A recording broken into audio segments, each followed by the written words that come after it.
നമ്മുടെ ജീവിതത്തിൽ പ്രയാസങ്ങൾ ഉണ്ടാകുമ്പോ, സങ്കടങ്ങൾ ഉണ്ടാകുമ്പോ, ടെൻഷൻ ഉണ്ടാകുമ്പോ ഒന്ന് ക്ഷമിക്കണേ.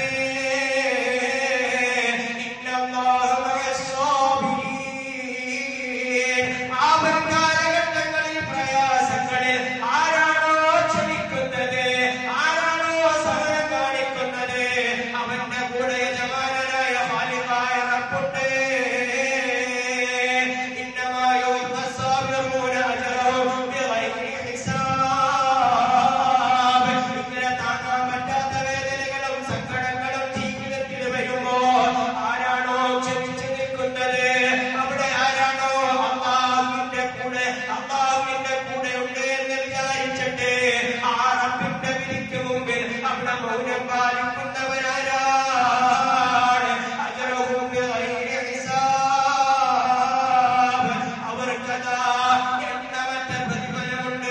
എത്രയാണെന്ന് കണക്കാക്കാൻ പറ്റാത്ത അത്രയും